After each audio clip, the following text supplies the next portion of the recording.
everybody for joining us. I appreciate your presence here tonight. My name is Devin Vilardi. I'm the regional distillery ambassador for the Westland American Single Malt Whiskey. And I'm joined tonight with my very good friend, Kay and Coco May from the Whiskey Mavens, one of my absolute favorite groups in the whiskeydom. And Kay, and thank you for having us and putting this together. It's great to see you. You're welcome, brother. Yeah, welcome. I mean, you guys make some solid whiskey. I want to spread the gospel. Oh, great. I appreciate it. Yeah. We really do appreciate the allies that we find out there for American Single Malt Whiskey. And Whiskey Mavens, I've been telling Matt a lot about what you guys are doing. It's great. The discourse is so informed, and I like the real conversations about whiskey that happen there. It's a different kind of group than what's out there, and I think you guys all know what I'm talking about. But, it's really a great community. So I'm not too worried when I bring my boss and master distiller into a conversation in a whiskey group like this. But let me introduce, we're really lucky to have with us today Matthew Hoffman, who's the co-founder and master distiller of the Westland Distillery. He's joining us from Seattle, and he is short on time, but we are going to get as much as we can out of him before we let him go. Thanks for joining us, Matt. Hey, Devin. Hey, everybody. I'm definitely happy to join you. I'm happy to do a whiskey tasting. Kind of crazy that I managed to accidentally have two of them on a Sunday night, but here I am.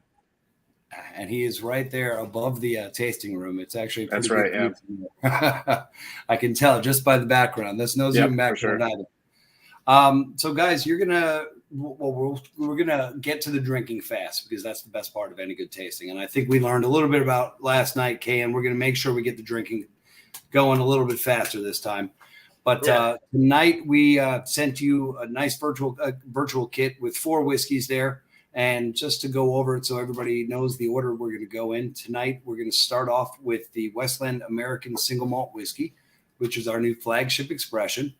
Then we're going to follow that up with a little bit of a nod to Westland's humble beginnings with our American Oak expression, which is now no longer in production. So we're going to give you guys this last chance to taste it before it's gone for good. Then we're going to follow that with one of our amazing cask exchange releases, this time from the Red Hook Brew Lab in Seattle.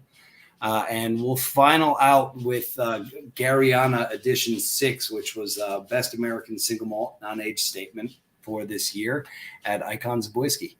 And, it's great to start with the new flagship expression, especially because we have Matt with us to talk about, why this move in Westland's forward momentum after such time establishing themselves as one of the most forward-thinking distilleries, all of the efforts they put towards sustainability and everything that the distillery has learned in 10 years. We're going to get a really nice opportunity to hear from Matt about how this new flagship expression from Westland really encompasses all of that in one dram.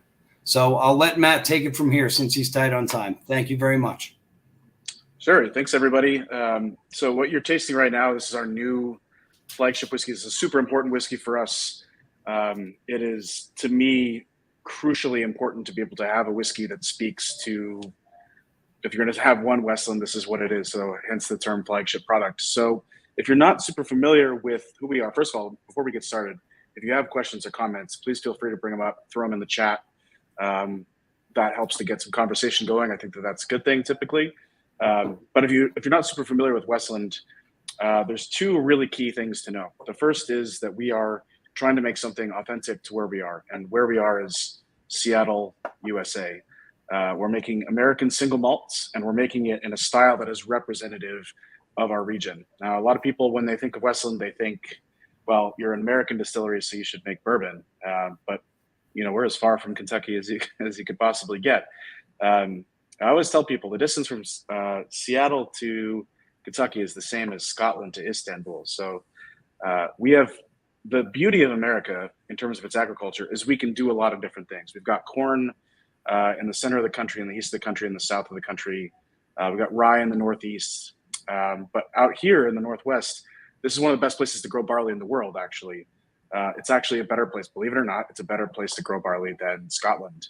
So for us, we said, why aren't we making American single malt in this country here in Seattle, we believe we should be making single malt. So that's the journey we started in 2010, coming up now into our 12th year of business here, which is pretty remarkable.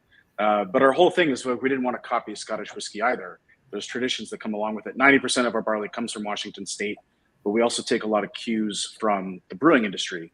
And for me, the second thing that I said was going to be really important was our emphasis on raw ingredient flavor. So in Scotland, everybody uses exactly the same type of malted barley. And they're making amazing whiskey. So please do not misunderstand me here that this is a quality issue. It's a stylistic issue. So they're using exactly the same type of malted barley. It's either peated or unpeated. There's a couple of exceptions to that. We have the Glenmorangie Signets. We have things like Bruichladdich, things with bare barley and stuff like that. For the most part, it's all basically the same. So we said in the brewing world, they use all these different types of malted barleys, hundreds of them. And why is it that nobody is utilizing all these different malts for flavor? So we took a lot of influence from the beer industry, 5 different types of malted barley. 4 of them are roasted, which brings out flavors of nuts, of chocolates, of graham cracker, of waffle cone, like a freshly made ice cream cone, things like that. We use a Belgian brewing yeast as well. So it's the opposite of what you'd see in Scotland, which uses the same strain of yeast. It's called the M strain. And again, it's fine. But even like that's a thing that's really isolated to Scotland. Like in Kentucky, most distilleries have their own strain of yeast for bourbon. Four Roses is famous for having 5 different strains of yeast. Canadian distillers have lots of different yeast strains, same with the Japanese distillers. So we said, why is it that all these other distilleries and all the breweries are approaching yeast and fermentation in a different way? And I went through as much formal education as you could get in the kind of Scotch production method. I went through a Harriet Watt program that's a university in Edinburgh, Scotland, postgraduate program in brewing and distilling science, and it's very dogmatic. It's very regimented. It says this is how whiskey is made, but it never wanted to explore the raw ingredients. So when you taste this whiskey, like the first thing on the nose, there's a rich fruitiness. To me, I would call that like an orange marmalade, orange jam. I get the waffle cone on the nose as well, that freshly made ice cream cone, and then on the palate, we get some of the nutty notes, chocolate, Nutella, things like that. These are all flavors that are coming from the malted barley. So the remainder of this whiskey, in terms of the balance, we really wanted to look at the flavor coming from the malts and flavor coming from the fermentation, right? So these are 2 big things we wanted to focus on. The last piece of that puzzle was using new American oak cask. So it's an American single malt. We believe strongly in the American whiskey flavor profile using new American oak. But crucially, we wanted to make sure that the oak didn't dominate the whiskey. We wanted it to round it out. And you guys can tell me when you get into tasting this versus American oak, which one you prefer. Because some people like a little bit more oak. This whiskey has a little bit less. It's only 60% virgin American oak, which like in Scotland, it's like 0. So just for frame of reference. But we use all slow-grown oak, naturally air-dried staves, which breaks down the tannins in the wood to limit the oakiness and the tannic impact of American oak, so it's much softer. And then the rest of the casks is Oloroso sherry and refill bourbon. So I always kind of think about it as like flavor triangles. Might kind of sound silly, but maybe it makes sense. Is that there's really 3 dimensions of flavor we're getting from the whiskey, from the malts, from the fermentation, from the oak. From the malts, we're getting more from those roasted malts that we have in our grain bill. From the yeast, from the fermentation, we get a lot more aromatics, a lot more cherry, spices, and orange peel. And then from the cask, we get a lot of caramel, vanilla. So this, I hope, still feels like a single malt whiskey, but also I hope it also feels like it's not Glenlivet. You know what I mean? And I don't mean that in a negative way at all towards Glenlivet. I just think think of Scotch single malt, right? And the archetype, this is supposed to taste like something different. And Matt, we recently wrapped up the Judgment of Westland, which was a profound campaign. And it was all, the one whiskey we could talk to people about a little bit in the campaign was this new flagship expression. Especially now returning from, as you just have, from a European tour, preaching the gospel of American Single Malt Whiskey. I know it was, we kind of got it out there in the United States a bit more, but can you share with us any of the feedback you've been hearing as the co-founder and master distiller about the Judgment of Westland? Yeah, well, the Judgment of Westland was cool because it was truly impartial. It was impartial from our standpoint.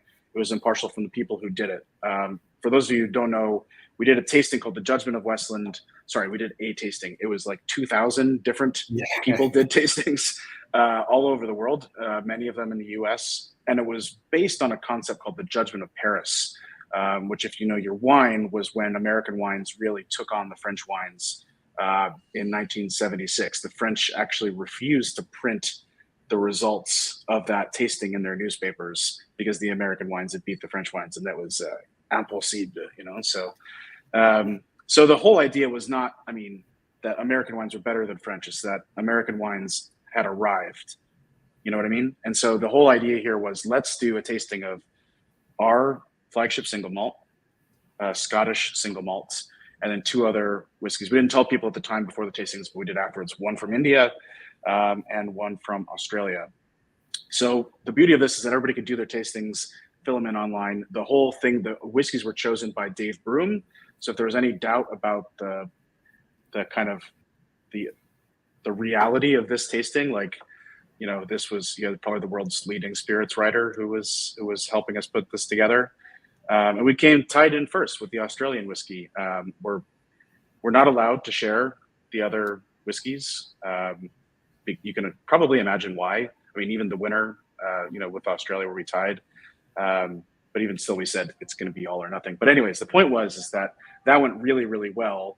We had a lot of confidence in our flagship whiskey. Our PR lady thought we were suicidal going in there and like doing like a blind tasting. But, you know, we have a lot of confidence in this idea that, hey, we really believe that American single malt whiskey is being made by Westland, certainly, and by others at a global level. And that's what we did with the Judgment of Westland, to put our money where our mouth was, so to speak. And that's, as Devin was saying, I just spent the last month on the road in Europe, you know, preaching the gospel of American Single Malt, which is my favorite gospel by far. So, and people love it. You know, I think we're adding something new to the conversation of whiskey, and the Europeans love single malt. I mean, it's nuts to go to like a serious whiskey shop in, you know, Brussels or Amsterdam or someplace like that, you know, or Paris. So it was great. I mean, this is what we've always kind of looked at as American single malt will be a global category of whiskey, and it's on its way. Oh, and we have a couple comments that I'd like to share with you guys. You know, we're hearing from Jeff here that one of the things that always continues to impress him about Beyond Words is how transparent Westland is. I couldn't agree more, Jeff. It's always refreshing to see. You know, I mean, this is an industry that like prides itself in transparency, but I think Westland goes beyond by trying to share as much as they possibly can about their process that really steps them outside. And Jeff also says he had issues with American Single Malt until about 5 years ago, and it's really coming into its own as things mature. Absolutely. You know, and being such a pioneering part of it at Westland, we're so proud for the steps that we've taken, not just for our own production, but also for the category as a whole. You know, I mean, I think everybody says this, but, you know, we really do mean it, that the tide raises all ships. Until this category is recognized, then we'll start getting really competitive. I do just want to say the only other distillery that I've seen that's on the same par of transparency is Vilardi. It's, you know, you're listing off. I was on the website. You're listing off all the different barrels, everything that any nerd would want to know. You've got it there, and we were once called alarmingly transparent by an intellectual property attorney, which I think was awesome. I think it's awesome. I really do. Thanks very much. So, I mean, it's easy to do. I mean, this is the fun part about, you know, doing what we're doing at Westland is we're making things and we're doing it in a different way. We want to show people that, okay, you're tasting it, but here's why you're tasting the things that are different and why that should matter to you. And it's, I don't know, it's just like being transparent was like not even a decision. It was just like, oh, here, we should tell people how it's made. It's not like somebody else is going to copy you. I mean, yeah, well, if they want to, good luck, you know? Yeah. So actually, it's a good way to kind of segue there into our next dram of the evening, which was the Westland American Oak. As I briefly mentioned at the very beginning of this tasting, this is kind of a nod back to our history, as this expression, amongst a couple others, has now gone out of production. Many of you, who I imagine have had some experience with Westland before, probably got to know Westland by this first expression, by this second expression that we'll be tasting, which is went through a number of different iterations in terms of name before it finally became the American Oak. But it's a good example of what Matt and his partners at Westland were putting out on the very first releases. All of these different decision points that Matthew and his partners made that led to making delicious whiskey, even back then at only 3 years old. And I think the American Oak really kind of stood apart. It definitely braced whiskey drinkers for a whole new category. It had something for bourbon drinkers to hold on to, but it definitely stepped outside of the American whiskey norms. And I, for one, amongst many others that I encounter in my travels, will definitely miss it as it becomes harder and harder to find. And sad to say, that's already starting to happen. But that's okay, because, myself and Matt and the rest of the regional distillery team can usually track down bottles for the real fans. But I thought it'd be great as we go from the new flagship expression, Westland American Single Malt Whiskey, to kind of like, say goodbye to the old ways. And, I really do think that we've made, for a single malt whiskey drinker's palate, a superior whiskey with the Westland American Single Malt Whiskey, the new flagship. But that being said, like, I always enjoyed introducing the whiskey drinker that I would meet that would tell me I don't like whiskey to the Westland American Oak. I found it to be a really great introduction to the category. So tell us what it's like saying goodbye to something that has carried you so far, man. I mean, really, it's amazing how far this has taken you. Yeah, American Oak is kind of, well, at least within Westland, it's iconic and it's important whiskey. I mean, casks number 1 and 2, which are still down there, the first casks that we ever filled, were made with the recipe that basically became American Oak. So it's that 5 malt recipe. It's the principles of taking the 3 flavor driving raw ingredients, the malt, the yeast and fermentation, and the oak, and building up the flavor in each dimension.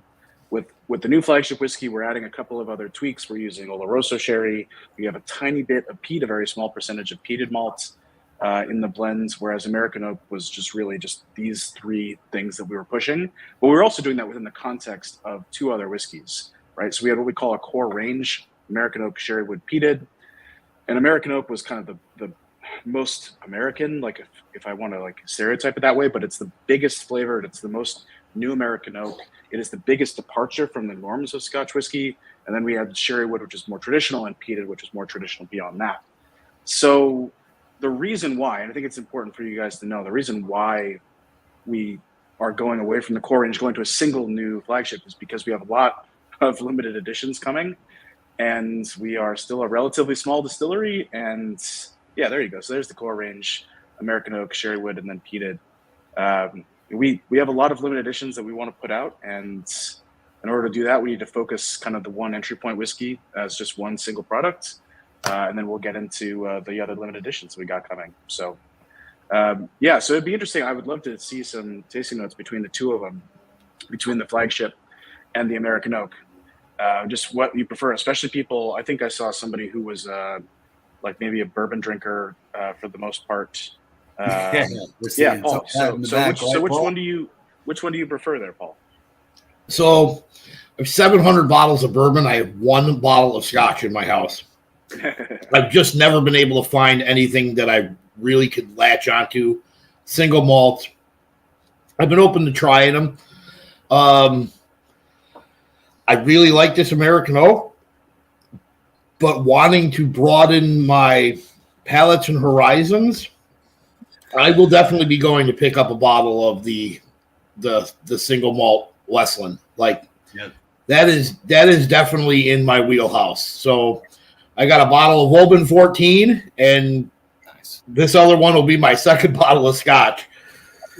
There you go. Well, and it's an American single malt, proudly. I think that's proudly. I think that's the important part. It doesn't need to be. Yeah. Well, okay. So So that'll be my first ever American Single Malt. There you go. Well, happy that we could make that happen. So Yeah, and I've tried for a long time, and nothing's been in my wheelhouse until this, and so wanting to expand my palate. I love the flavors in this American oak. It's very, like you said, reminiscent of American. You know, there's some caramel and vanilla in there. They're very soft and gentle. But as far as the single malt goes, I think I like your new flagship thing between the two. Yeah, there you go. We appreciate Happy that. to hear it. As somebody who likes pretty much every kind of whiskey out there, I don't even think it's close, and I hate to say that because it diminishes the second one, which is very good. But I think the flagship knocks it out of the park. For me, it's the little hint of peat. I love that, and it gives it so much more depth. But by saying that, I don't want you to think that I don't like the American oak, because I do. It's very good. It's just the flagship is a level above that. Well, this was kind of the point of resetting to a new flagship. We made the decision to go to it, 10 years in business, and we just have more tools in our rack house that are available to add more complexity to the whiskey. Peated malt is a part of that, again, in a small percentage, to where I wouldn't necessarily describe the whiskey as peated. Like, it has some peated malt in it, but peat is certainly not its primary flavor characteristic. Same thing with the sherry cask. It's in there, but it's still not as dominant as the new American oak is. And that's this is the fun part about just we've filled, there's 7,000 casks in our inventory in our warehouses right now. Everything has widened up quite a bit. So yeah, I mean, there's a reason why this is the new flagship, and we're really proud of it. So yeah, I appreciate it. Thank you. And there is something to be said as well that I would like to grab you for a minute on this, Matt. Being conscious of our time limitations here, I think, FYI, guys, I think we should probably switch it up because we have Matt for this limited time. I think our next pour should be the Garryana Edition 6 because it's so quintessentially a part of Matt's pioneering spirit and the Westland's pioneering spirit to work with these new oak sources.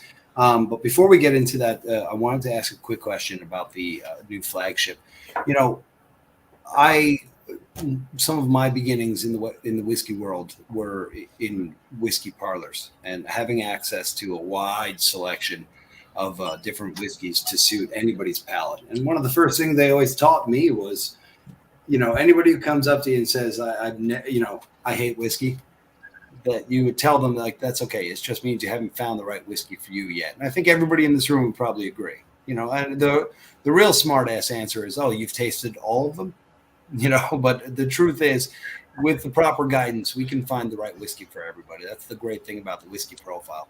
Something that I think single malt gives us, even to a further level than bourbon. Just a 1 to a 100 on the flavor scale. But I always found that the Westland American Oak was a great whiskey. First of all, I mean, it has such a juicy complexity, character to it. The dark malts playing such a nice, influence on it, especially to somebody who knew where these flavors might be coming from. But even more so, it was interesting to introduce it to a beginner, because how many of us here have encountered that person who's still in the flavored vodka world or drinking Fireball, and we're not going to win them over with a heavily peated cask strength whiskey. What we're going to do is give them a whiskey where we're pretty confident that even the most inexperienced palate will be able to suss out a flavor that they'll recognize. And I found that with Westland American Oak, like that hint of dark chocolate, that really kind of nice jet of fresh coffee, like anybody could pick that out. And when you would say to them, so what do you taste? What do you taste? And they'd say dark chocolate or coffee.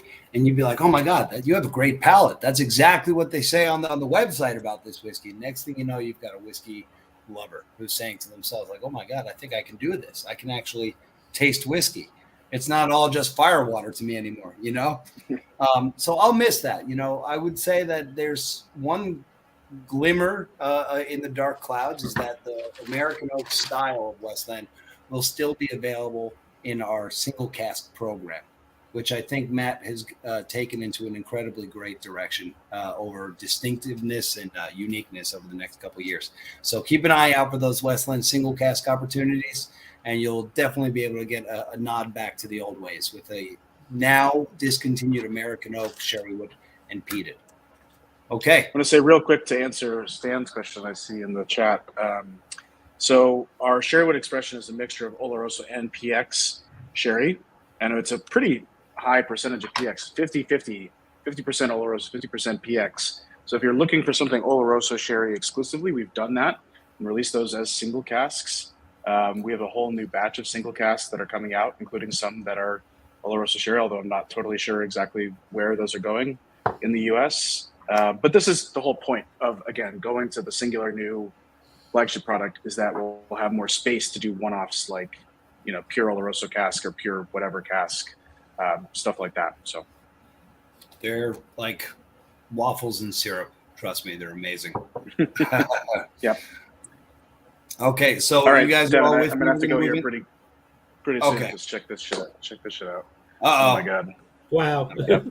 I got So why gotta don't go we host here in a all minute, at least so. crack Garryana 6 and we'll toast Matt and say goodbye. That's going to be this vial. Of course, need a second to light. And Garryana Edition 6. And we'll really quickly let Matt talk about one of the first moves in 2011 that was definitely stepping outside of the shadow of the rest of the industry. What led him into working with Garryana? What is Garryana? Who's this guy, Gary, we're always hearing so much about? Yeah, who's that guy, Gary?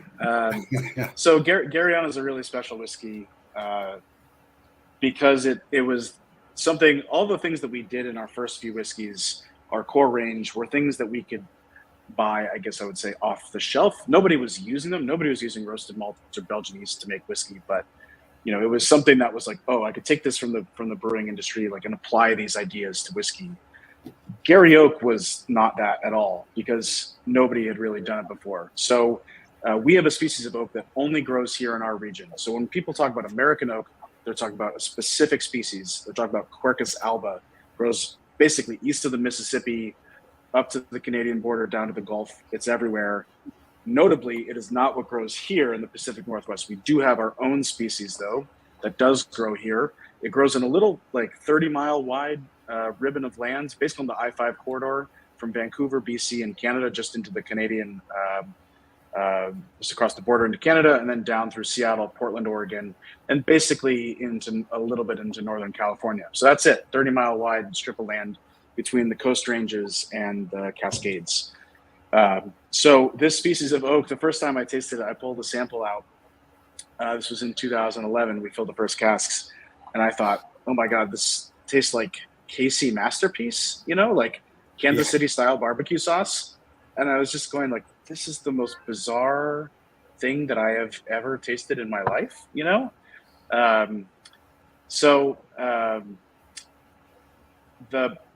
The flavor profile is totally distinct. It's called Quercus Garryana. It's a different species of white oak. There's only 4 species of white oak that are used in the world. There's the American white oak, the Quercus alba, Quercus robur and Petrea out of Europe, Quercus mongolica or Mizunara oak coming from Japan, and then this one. So this is oak species number 5 for the whiskey industry, and that's it, which is really remarkable if you think about it. Across all that whiskey is only going into 4 different varieties of oak, and now the 5th one.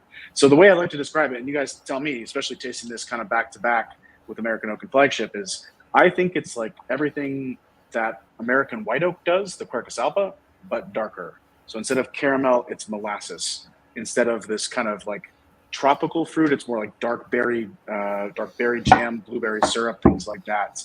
It has a smokiness to it. If you pick up any peat in this whiskey, there is none, but there is a smokiness that is a barbecue. It's like a burnt ends sort of thing, which is just literally making my mouth water right now. Yeah. Sort of element to it. And it's and dark spices too. So there's nothing like it. It's almost rum-like in its characteristic. So it's a really special species of oak. It only grows in our region. It's only growing in 5% of its former habitat because most of it was cut down So the trees are protected. We can't cut the trees down. They're all naturally fallen. They're really low yields in terms of what we get, what we can use them. We have to cut and air dry the wood for 3 years minimum before we can build the casks to break down the tannins in the wood. So it's a huge amount of work. And Devin can fill you in on a little bit more of the details, as I'm going to have to go here in a couple of minutes. But it's a super special whiskey for us, and as a series is particularly exciting because people have been using American white oak for centuries to make whiskey, and this is a whole new species of oak for the whiskey industry. So each edition, we're trying something new.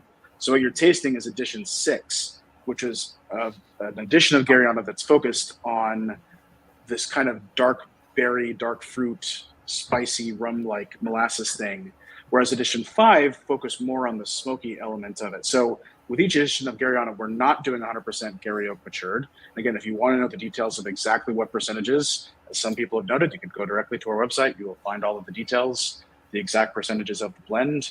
But just to kind of complement those things that come from Gary oak, because it's super powerful.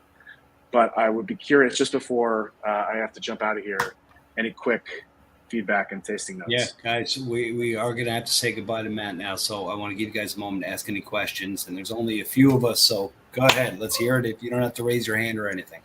Good God, man. Like, you couldn't have said it any better about what I'm tasting in this glass. It is, like, now I want to go get barbecue and smoke a cigar. Yeah, it's great. I mean, it's so meaty. It really is. It's got its own kind of edge to it. Isn't it something distinctive? Yeah, and there's nothing like it. I mean, that's the crazy thing. There's really nothing like Garryana anywhere in the world. So it's, again, this is the beauty of making American single malt is, okay, it's one thing to just say, oh, make single malt in America, but actually we can bring something totally new to the table here. And we're doing that with all of our whiskeys, but Gary oak is a very obvious, different, addition to the world of single malt whiskey, to the world of whiskey, period.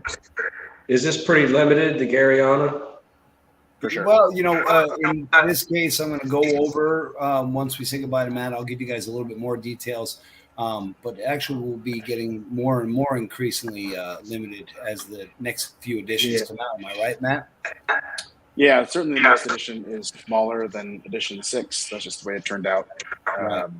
Not ideal, but keep some going back to everything else that we're doing new. And we're going to have a few minutes to talk about where that goes as well. We're picking up a little feedback. I'm not sure who it is. Let me know if you can, guys. Try to mute your mic. Any other questions for Matt before we let him go? All those people down there are actually all commenting on how he's actually in a virtual tasting. Matt, real quick, there are some single casks that I've seen out there. They're a little higher on the proofing. There's one, 108 proof or so. Any idea on the profiles of what we're going to see on the higher proofing with these? For Westland in general? Yes. Or for Gary? For Westland in general. I think it depends on the cask type. So if there's new American oak, so we fill at 55% ABV into cask for new American oak, and we actually lose alcohol because we have a really humid climate. So we lose about a 1% of alcohol every 2 years. So it usually comes out of cask 53, 52. So I think if you really like the every time we do something that is cask strength, we very much believe that it is drinkable at cask strength. There are some people who have a slightly different philosophy, which is that some people say this needs water additions. I mean, we're happy if you want to do that, but anything released should be drinkable at that strength. So if you are a fan of cask strength whiskeys, I think, and if you find something here in this tasting that you like, and Devin can certainly help steer you into something that, will be available. There's plenty of options and plenty of stuff that we don't have in our core range, like different cask finishes, all sorts of different wine casks, sweet wine casks, all sorts of stuff. So we got plenty of things. Great. Thank you. Okay. I really do have to run. I am super sorry. Thank you very much, Matt. We appreciate your time. Thank you, it's Matt. my pleasure. Thanks, guys. I appreciate it. Enjoy the rest of the We will tasting. continue talking about it, but let's all give a round of applause to Matt Hoffman, co-founder and master distiller at the Westland Distillery. Go knock him dead down there. Thank you again. All right. Thanks, guys. Take care. Bye. Bye, man. So, you know what, guys? Now the boss is gone. I can really just give it all away. Matt, and as Jeff said, we like to give a lot of transparency. So I'm going to give you a little bit more information about Garryana Edition 6, which has very quickly become my favorite edition of Garryana. And that's saying a lot. So, one thing we always say about the whiskey world, it's absolutely full of a lot of BS, especially when it comes to the different terms that have no absolute meaning whatsoever. So one thing I always like to bring out, especially when it comes to our outpost range like Garryana, what does the words small batch mean in the whiskey world? As we all know, because we're all whiskey educated here, it means absolutely nothing. It's proportional. If you have 2 million barrels at rest and you say small batch, does that mean 500,000 barrels at a time? Who knows? There's nobody who's forcing you to follow any laws there. But we make our outpost range from what I could truly argue is nobody would say is not a small batch. For Garryana Edition 6, we made exactly 5,922 bottles. We made 5,922 bottles. We actually had a little bit more than that. We put the rest of it into a brand new Garryana oak cask for future experimentation. But those 5,922 bottles came from a total of 23 casks. And these different casks varied in age from 41 to 75 month old. Of those 23 casks, you'll be surprised to know, especially considering the character, especially on the finish and as we dry down, only 8 of those casks were new Garryana oak. But the profound meatiness, the smokiness, but I even pick out a little bit. Everybody talks about mesquite and barbecue and burnt ends. I consider myself a little bit of a barbecue aficionado, and I think this is a little bit more Memphis style. There's a hint of vinegar. There's a hint of funk that I really love that comes out of Garryana. It's maybe something that's in the naturally fusel oils that are found inside the Garryana oak. This reminds me, not to interrupt you, but this Please. reminds me so much of a good mole sauce. And I put it in the comments, ancho chili. Oh, wow. I'm getting Mexican spices out of this, and there's no complaints whatsoever. I'll tell you what, I mean, you might be closer than you even think, Jeff.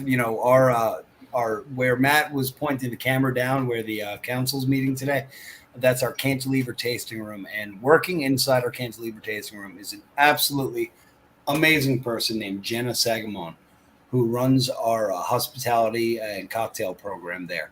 And I think she's working out something very special with Ancho Reyes and Garryana Edition 6. And it is just such a sublime balance for a spirit-forward cocktail. I think it really does lend itself towards that kind of more, chocolatey smokiness. Is it coming from the Gary? Is it coming from the 5 malt? Or are they just balancing together so beautifully? I think it is something else. For those 23 casks, as I said, 8 of them were Garryana oak. You might be interested to hear what the other ones were comprised of. 10 of those casks were second fill PX butts, big casks. 2 of those casks were first fill Calvados, which I think really jumps out, especially on the swallow. A lot of apple. Then we also got 2 kind of unique casks to bring in a little bit of hometown sweetness. A first fill American Grape Brandy from Washington State. And the American Grape Brandy and the Washington Apple Brandy was the other cask. So of those 23 casks, the greater proportion was those second fill PX butts, coming into a total of 65% of the volume. But isn't that interesting that with those new Garryana oaks, 8 casks that comprised roughly about 25% of the total whiskey put into this bottling leaves such an indelible mark. And as Matt was saying, the Garryana oak cask, he loves to get into that. I'm going to real quickly hand off my screen. I may be a little clumsy about it, so bear with me. But I wanted to spend a minute talking about what he was saying. The lack of ability to work with Garryana oak, as well as its current condition, where it is that we're sourcing it. how Westland had to set up a whole. Are you guys seeing my screen there? No. Okay. You are not seeing my screen. I am trying, but it is not working. Okay, let me try another thing here. Hang on.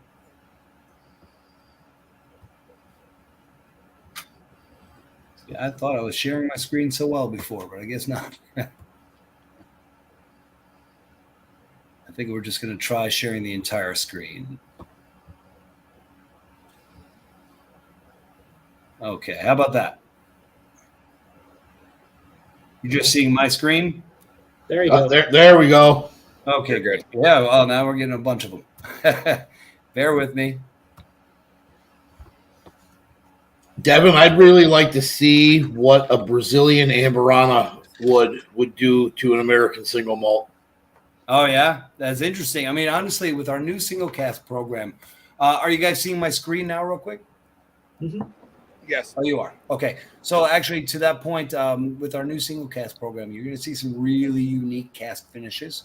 So as soon as we get the new selections that are available, we'll definitely make sure and talk to some of the Whiskey Mavens about where they might be able to find some of these really, really strange ones. Bachelorette casks and mezcal casks and very unique rolled wine casks. I don't think we got the Brazilian wines, but at the same time, there are some Tempranillo and some other stuff. There's only one person that I've ever seen use that, and that's Starlight out of Southern Indiana. Oh, wow. Yeah. So as I was saying before, real quick, you've got this, you guys are seeing this Oregon habitats currently as compared to back then? Yes. Okay, so as you can see here, Garryana is even harder to source now than it was back in the old days.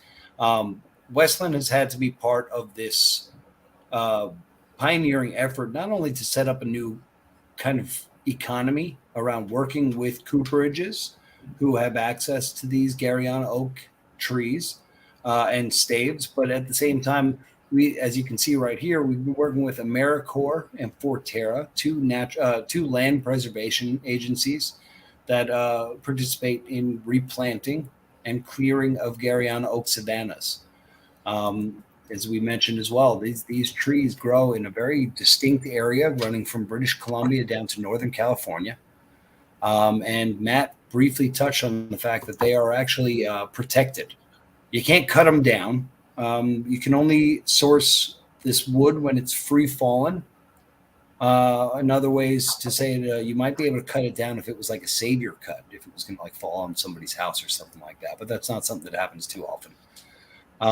So in this case, what we're really talking about is how back in 2016, when Westland started this range with Garryana, it was, looking forward into the future with this idea of adventure of bringing a little bit of the provenance of the Pacific Northwest into the whiskey, but at the same time, they didn't exactly know what the future held. I know that Matt was lucky enough to stumble into a situation where he was able to secure about 10,000 board feet of Garryana oak, all of which had been at least 3 years air dried when he first started down this road in 2011. But very quickly, they realized to source for the future, they had to really look in the area of like 50,000 board feet. And if anybody's ever worked with cooperages, that can be very hard of an order to fill, especially for a wood that's not really a part of the commodity system that exists, And that part of the outpost range has been a big hint of what Westland's all about, and definitely a part of the sustainability as we've retired that outpost, the original core range, to that new flagship expression. That all factors in together. Now, Garryana was just our first outpost. Unfortunately, we were not able to get the samples of our second outposts edition Colere for you guys for this tasting. I hope you guys will join us in the near future when we do another tasting with the Whiskey Mavens, where we focus on Westland's second outpost, which explored the next raw ingredient for making American single malt whiskey, and that is barley. We started that with Colere Edition 1 last May. We are literally just receiving the very first samples of Colere Edition 2. But I was really hoping that they were going to get to me in time to ship out to you guys. It just didn't happen this time. So you've got something to hear about the next time. And that is another seminar in and of itself, where we talk about stepping outside of the commodity system of grain in the United States and how Matt had to build a whole new economy around that. But that's exactly what the Westland Outpost range is. It's about finding that provenance of the Pacific Northwest and putting it into these bottles. But in doing that, setting up a whole new economy around sustainability. And that's been a great part of Matt's contribution to the world of whiskey in and of itself. But we have gone far too long without drinking. Do you guys agree? We've lost a couple of people, and that is true. So let's move on to our fourth and final pour of the evening, or at least fourth and final pour of the evening that I sent you. I don't know what your plans are for the rest of the evening. I know that I probably will be pouring myself something else afterwards. So for that, we're going to be going to the vial that says CXE Red Hook Brew Lab, and I'm really happy to bring this one to you. Unfortunately, I didn't have appropriate labels for that. So you guys, like a few of the other labels that you got, I got kind of a handwritten example. So I'll show you the bottle, give you an idea of what that's going to look like. This on the nose is just an explosion of vanilla. There's so much that really goes into it. I love it. And now, Jeff, have you ever tasted any of the other Westland cask exchanges? I'm not. Well, really interesting what happens here. And I think it harkens back to kind of Matthew's plight. We did not have enough time with him. We definitely had a little bit more time with him last night. But, there's so much I could tell you guys about Matthew Hoffman. Really, when did Westland start? It's actually a big question there at the Westland Distillery. The idea of Westland started when he was still in college at WSU. And even maybe a little bit further than that. But when he and his partner, Emerson Lamb, first launched this idea, they were both 19 years old and literally spent the first year or so trying to argue with the TTB as to whether or not there was any real reason why a 19-year-old shouldn't be allowed to open a distillery. Unfortunately, the TTB kind of won that argument. That doesn't mean that Matthew and his partner stopped. It just means they stopped telling people about it. At the most part, I can tell you that the real origin of the name comes from the little strip of land where they were illicitly distilling, which was one of the one of the Lamb family's property, which was called the Westland, which obviously became the distillery's name. But it wasn't until about 2011 that they put the first bottles down and started releasing some young whiskeys. So we kind of like call that the starting point. 10 years went by this past year. As Matt said, we're entering into our 12th year now, but we celebrated our 10th anniversary last year. And in 10 years, as Matt said, we've received a lot of questions that have been very hard to answer. Some of them, like, he mentioned, why aren't you making bourbon? You're an American distillery. And other questions like that, like people saying, oh, so you're making scotch in Seattle. Whereas specifically Westland was the founding, one of the founding partners of the American Single Malt Whiskey Commission in 2016, and has been lobbying the government to establish a category that protects the name American Single Malt Whiskey for all this time. What started with 8 distilleries now has 178 producing members, and the commission feels like it's never been closer to getting that definition. But there's definitely times that Westland found itself maybe finding more in common with our brothers in barley at the breweries than we found with our brothers in American whiskey, who may have been kind of stuck in bourbon and rye. Wondering why are you making American Single Malt Whiskey? And why are you trying to shatter, history and say that barley could be manipulated to add a flavor that's not there as a commodity. So one of the things that you'll notice if you ever visit Seattle is there are breweries everywhere. And finding that comradeship, we started thinking about, thanks, Shannon. We started thinking about what we could do with our casks. We could obviously very easily just sell them. They're valuable items. We've always been very unique about our cask maintenance, using air-dried, slow-growth Cooper's Reserve and Cooper's Select casks from the Independent Stave Company. These are slow growth casks that, the staves are air dried for 18 to 24 months. Ken, I'm sorry, did I miss your comment there? Did I eventually put up the map for you? Oh yeah, you did. Yeah. Okay, good.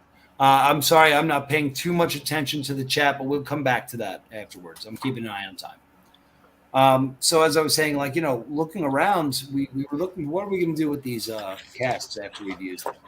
We don't tend to throw out a lot of casks, especially dealing with new casks.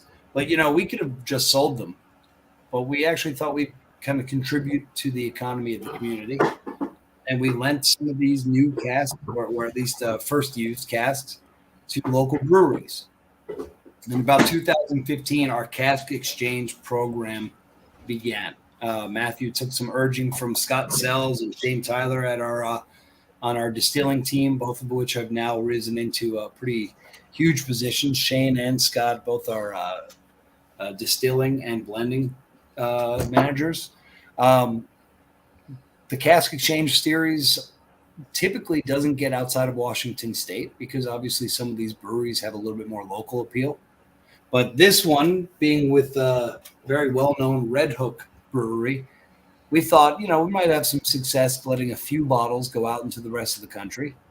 The Red Hook Brew Lab is actually an experiment in and of itself. They opened up this, it's almost like a testing bar. Like it's a testing brewery where basically they will experiment with new brews that they probably will never go further than, but they'll see what it reacted, how the clientele at the bar reacts to it. And, some of these maybe can go into a further production down the line. In this case, that really experimental nature led them to sourcing from us for second fill casks, casks, the brand new casks that we had used once to make whiskey. Into those barrels, they put a American barley wine ale. For these barley wine ale, they actually went to our maltster, Skagit Valley maltster, and sourced a good number of the grains that they were using, as well as the Stratosphere hops, which they used to bitter the barley wine ale. They put that in those Westland casks for about 3 years, after which they returned those 4 casks to us. And we filled those casks with a 5 malt recipe and let that sit in there for another 4 years. So as I said, this is just a total of 4 casks that went out there. I believe we ended up making about 900 bottles. And only a few of them came out to several of the states. I'm not sure if I remember just based on everybody when I shipped, but I think some of you guys are sitting in states that you might have a little trouble finding this bottling. That's okay because we got this all set up with our good buddy Tony at Aries. I'm going to make sure that you guys get in touch with him and we'll be able to set you up. But to give you a little bit more of a background, you might notice a hint of peat on this one. Anybody picking that up? Pretty bit. You know what? There's no peat in here, but I always find it really interesting because this is a 5 malt recipe, completely unpeated, but it came from the stills immediately after a peated run. Now, isn't that interesting? It's going to leave that indelible mark into an unpeated spirit. I think that what really comes out, I'd love to hear your guys' tasting notes because I think the beer profile always leaves a lot behind in the Cask Exchange series. So what are you guys thinking? What are you tasting? We lost. I'm having a rough time picking up the actual palate, but up in the finish, I mean, there's vanilla, there's oak, there's white pepper, there's tangerine. Yeah. And again, a kiss of smoke. But the palate is elusive right now. I got very lucky. One of my very first visits to the warehouses in Skagit Valley was one of the first days we were actually tasting what was coming out of these casks 4 years in. And as you might know, Westland is dunnage style warehouses. So, you don't really roll out the casks to taste from them. You literally drill a hole into the side of the cask, which is always one of my favorite experiences. Because it's not like, the fancy single cask tasting. It's kind of more like they drill a hole and put their finger on the hole. And they're like, hey, hold that. And then Karen, you ready? Just fill it up thing halfway. getting to taste it straight out of the cask was, I mean, gosh, I think I would probably enjoy almost anything straight out of a barrel. But at the same time, I had so much expectation on getting the product tempered down to 50% ABV. But what really pops out for me on this new cask exchange, there's a bit of a runny honey note that's coming in. There's definitely even a hoppiness to it. It hits me as kind of almost a bit of a jasmine, a little bit of a Earl Grey tea kind of a character to it as well. Really rich gingerbread or butter cookies. But, with this one, we sent only about 60 bottles to New York State. That is my entire market. That is New York, New Jersey, Massachusetts, and DC. I only got 60 bottles of this, and I sent them all to New York State. We got a few of them in Red Hook, Brooklyn, because I think they had a first call. But at the same time, Tony and a few others are very big supporters of Westland. Only those, stakeholder partners of ours got their hands on Red Hook Brewing. So. Man, I feel like I'm the outlier here, but I so get a Jolly Rancher green apple on the nose, and it's like, if I didn't want to drink it, I think I might have sex with this. Good way to put it. So yeah, the cask exchange series, these are typically, as I said, you don't see them outside of the state. Whiskey Mavens have a bunch of friends that are heading up to Washington pretty often. So we usually can get our hands on some of the rare wheat to get some samples out to you guys, which is one of the best things about being a part of this group. But, keeping an eye out, guys, let me know if you ever see any other Westland cask exchanges. We might have to take a trip to your neck of the woods and find them. I think the Garryana Edition 6 is probably what I meant to be the final pour of the evening, but I didn't want to pass it by without having Matt with us for a brief moment of it. So we kind of ended off on maybe not the most sought after pour of the evening, but definitely one of the hardest to find. So I hope you guys have enjoyed this with me. We've got a lot going on in the future with Westland, as I mentioned, with our Outpost range, especially our work with barley. Matt didn't have time to go into all the different experimentation that he's been doing.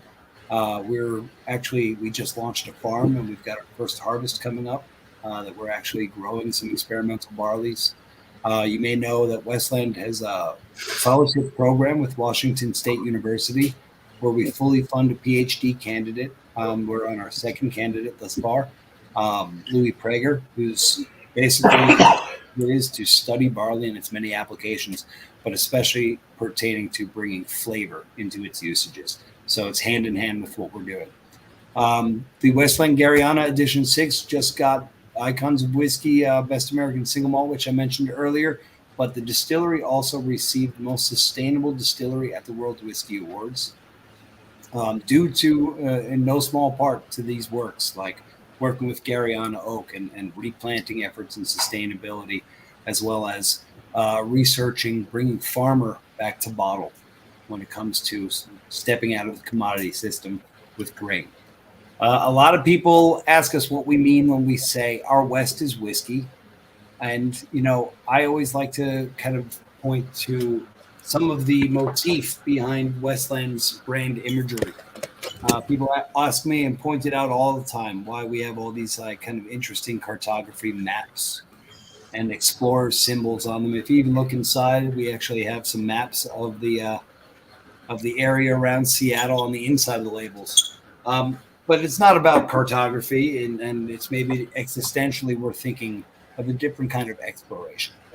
When you think of the Pacific Northwest, there's all sorts of pioneering images that come into your head. Like you think about prospectors, heading up north to pan for gold, just throwing their caution to the wind. Take a look at partnerships that we've had with the Filson store for our cold foot bottling. That kind of speaks to that point. Yeah, I've tried that one. Yeah, that's a lot of fun. But also think about the pioneering nature of big tech in the Pacific Northwest. You know, we definitely think of those kind of like, Silicon Valley gurus that are going up to the Pacific Northwest. So what we're saying when we're saying pioneering the West, when we're saying our West is whiskey, it's about that exploring entrepreneurial and kind of like groundbreaking mentality of the Pacific Northwest, not just how we strive to bring the provenance of the Pacific Northwest into the whiskey, but also how we strive to bring the adventuring spirit of the Pacific Northwest into our whiskey. Our work with the American Single Malt Whiskey Commission is just one of the ways that we're like looking forward to the future. But as I said, it's been a great journey for us, and especially with Matt Hoffman at the helm. You might have noticed he's on the younger side, but it's great kind of having that young kind of rebel outlook on American Single Malt Whiskey. I hope you guys enjoyed your chance to experience with us. Cheers. Jeff, Cheers, Devin. Thank you. hey, Jeff, Ask any questions. We're going to hang out a little bit, drink some more whiskey, hear about some interesting stuff, single casks. We got all kinds of cool stuff coming out soon that you guys are going to get access to. Very, very excited to have you on board. I do have a question. Are you considering becoming like a certified B Corp? Oh, we are. And thank you for bringing that up. I appreciate it. Our sister distillery, Vilardi, achieved B Corp certification some time ago. They joined the ranks of just a few other distilleries that have achieved that very kind of like it's a whole lot of hurdles to get that distinction. only Yes. one more distillery. Well, no, there's a few. Maker's Mark recently just attained B Corp certification. That's a huge one. Yeah, December. Yeah, but to think back, there's some other kind of smaller craft distilleries that have also achieved B Corp certification. Right off the top of my head, I'm going to have to get back to you on that. Yeah, there's one in Tennessee, but that's about it. Yeah. Not many distilleries. Yeah. Yeah, and you don't say, but that's why I have to give a doff of my hat to Maker's Mark to be such a big company and be getting that. It's great to see. Westland has been putting forth a lot of effort to attain B Corp certification. For those of you guys that don't know what that means, B Corp is kind of a new movement in sustainability as a practice in business ethos. It's about looking at all of the partners that you work with in your business as stakeholders. Everybody from the smallest, player in the whole economy of the business to the top. It's about, using sustainability in your decision-making process, even though it might be in the way of financial gain. Efforts that we've undertaken towards B Corp certification have been things that, we've been working for years, even before we started hearing about B Corp. For one thing, those of you who have spent time in the Pacific Northwest might be aware of salmon safe certifications, which, we can truly say that Westland has been salmon safe for the past 7 years. I know that sounds to you guys like I might be saying that we're pretty reasonably sure that there's no salmon in our whiskey, but it actually means a lot more than that. It actually means a lot more than that, specifically the Pacific Northwest, about sustainable methods and keeping the environment forefront in our minds.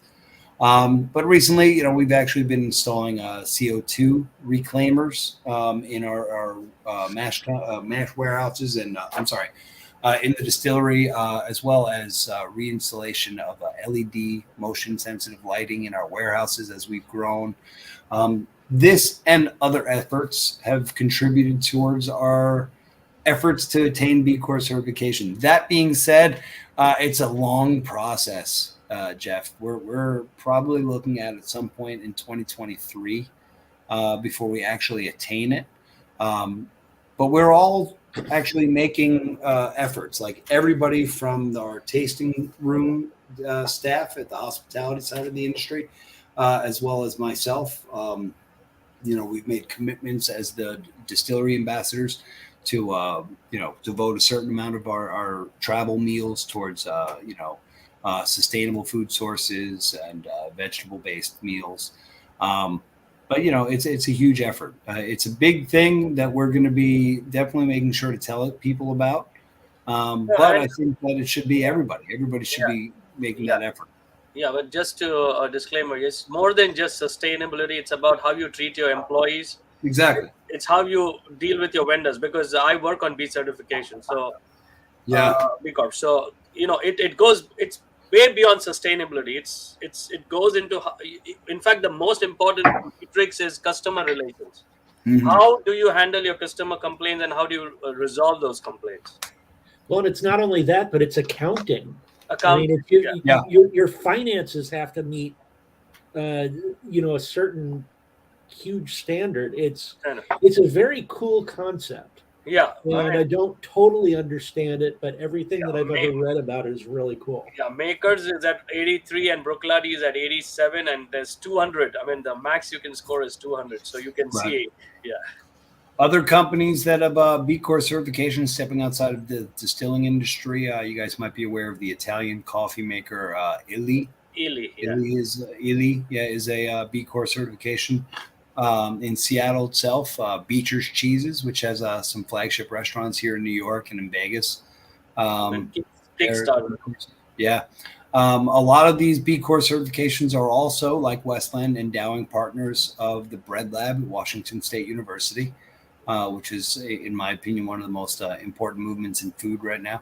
So, it's been, hand in hand for us. Kind of like viewing all of the parts of our business as stakeholders, viewing each one of our employees as stakeholders.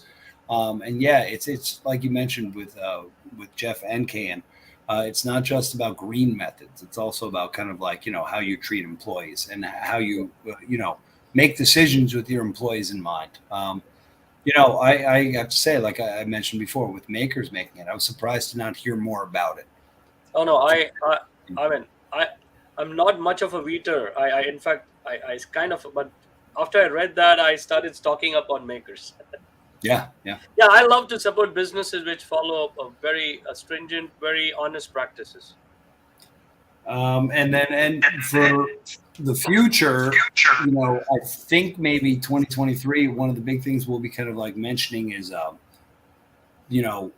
stepping away from our practices of importing peated barley, which is a huge effort towards cutting down our carbon footprint. Where does it go? And I think that this is something that with this group of guys we could talk to on this point for a while. Well, let's see. How sustainable is using peat in whiskey at all for the future? Is this a question that we have all avoided? I don't know why it wouldn't be. It's a renewable source. Yeah, but over 8,000 years. But it's a renewable source, and I mean, I think Todd Leopold. I know he has a malting floor. I don't know if he has the ability to peat or not. Sure, but go ahead. No, but I was going to say the potential for using American peat, which, I mean, you've got the entire state of Louisiana, among other places, where there's, and I'm sure Wisconsin probably has a ton of it too. Sure. Where it's not that hard to get. It's renewable. It's 100% natural. The question is, do you pollute the air by peat heating the barley or not? And in not even just that, I'll add to that, Jeff. I mean, that's a great point, but also in transportation. Mm-hmm. Like for us, what we looked at was, we've traditionally used peated barley from Baird's to Glasgow. We could look at it and say that they're peating the barley, it's malts. So like the amount of carbon that we're burning, just getting it from there to Washington. That's something that we're looking for in the future. In the future as well, like, as we mentioned, we're cutting off American oak, sherrywood, and peated. We will start using American sources of peat, and the third outpost after Colare will be Westland Solom, using peated barley that we've kind of had to build a whole new economy around with our partners at Skagit Valley Malting. They recently shared a picture of their new smoker, which just wasn't something that was really, we took for granted. American maltsters were not peating barley anywhere, and these guys have been really open on their experimentation. Like at first using this Shelton peat bog peat that we were working with to cut briquettes, and now into pelletizing it. And they're building a smoker. It's actually a journey I recommend you guys all follow on Instagram at Skagit Valley Malting. It's a lot of fun to see them kind of grow on this.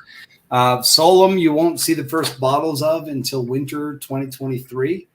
But you can already go on our website and see us do a little tantalizing teasers on what that's going to look like. And, we always hear about Westland. I'm sorry, about, different Scottish peat having the flavoring compounds of like whatever comprises the peat itself, right? But in this case, the peat that we get from, oh gosh, I started all the way at the beginning. Sorry about that. The peat that we're getting from the Shelton Peat Bog is predominantly, I'll show you where the peat bog is. Are you guys seeing that, by the way? Yeah. Okay, good. The peat that we're getting from the Shelton Peat Bog is predominantly Labrador tea, which does grow, as Kayan pointed out to me yesterday, in India as well. Himalayas, Has a really unique, Eastern Himalayas. Yeah. unique flavor profiles too. I mean, really interesting. Definitely stepping outside of the norms of what we've come to know peat by. And we'll see where that goes. Honestly, it's been a process. We've been working with these Shelton Peat Bog peats for a few years. And, that's the whiskey world. You have to just keep trying until you get something that really you think is going to work for you. We are not the first whiskey to use an American source of peat, but building this economy around it is what I think makes Westland so very unique. There's that Labrador tea on the top right-hand corner. So we'll make sure you guys are given amongst the very first samples of Solum when that happens in winter 2023. Okay, brother. One quick question is, do you know if Garryana was released in Maryland at all? I'm going to have to double check with you on that. It is not my territory, but I do work with some of the same distribution teams. What about New Jersey? Because I have a store that I actually shop at in New Jersey. Which one is it? Benash? No, it's Whiskey and Wine Cellars. I don't know. Wine and whiskey cellars. I don't know if they took it on, but you know what? Let me put my email in the corner in the chat. And do me a favor, shoot me an email. I will get you in touch because Jersey is my territory, as well as DC. Okay. So I could probably give it to you. All right, cool. Appreciate it. Okay, that's my email there, guys. I'm also, I would love it if you guys will follow me on Instagram. If I'm ever hosting a tasting in your neck of the woods, it would be such a pleasure if you guys could come and join me. A couple of you guys I have met before, and a couple of you are new friends, but, always a pleasure to interact with the Whiskey Mavens. I'm an active member of the group, not quite as active as some. I really wish I devoted more time to it. But I am always aware of what's going on in the group. I also have the power to decline your posts. So be nice to me. Yeah.